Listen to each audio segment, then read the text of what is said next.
એક બહુ મોટી ઘટના બનવા જઈ રહી છે. આપણો જે ગુજરાતી જ્યેષ્ઠ માસ છે, ચાલુ માસ, એમાં જે કૃષ્ણ પક્ષ છે, અંધારિયું, એ આ વખતે 13 દિવસનું છે.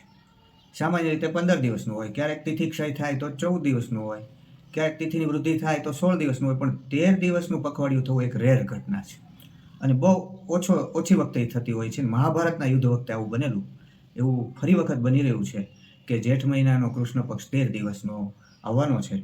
હવે એમાં મહાભારતનું યુદ્ધ થયેલું, આવું થયું ત્યારે, તો આ વખતે પણ શું એમ કે આ વિશ્વયુદ્ધની શરૂઆત થશે? હાલ આપણે જાણીએ છીએ કે યુક્રેન રશિયા વચ્ચે યુદ્ધ ચાલી રહ્યું છે. હાલ આપણે જાણીએ છીએ કે ઇઝરાયલ, હમાસ, હુતી આ બધા લડી રહ્યા છે અને મધ્ય પૂર્વની અંદર પણ ભીષણ લડાઈ ચાલી રહી છે. ચીને તાઇવાનને ઘેરી લીધું છે. નાટો દેશોએ રશિયાને ઘેરવાનો પ્રયત્ન કર્યો છે. રશિયા છે એ નાટો દેશોને ઘેરી રહ્યું છે. એક બાજુ યુએસના બોમ્બર વિમાનો તૈયાર છે અણુબોમ્બ ભરીને, અને એક બાજુ રશિયાએ પોતાની અણુ સબમરીન ક્યુબા તરફ અમેરિકાની એકદમ નજીક મોકલી દીધી છે. તો આવી ભીષણ જે પરિસ્થિતિ છે, તો શું આ 13 દિવસનું જે પખવાડિયું આવે છે એ ફરી વિશ્વયુદ્ધને જન્મ આપશે? આપણે પણ ધ્યાન રાખવું પડશે, કારણ કે મહાભારતનું યુદ્ધ તો આપણી ભૂમિ ઉપર જ લડાયેલું, તો આપણી સરહદે કોઈ અટકચાળો ન થાય, કોઈ મોટો આતંકવાદી હુમલો ન થાય, એનું આપણે ધ્યાન રાખવું પડશે.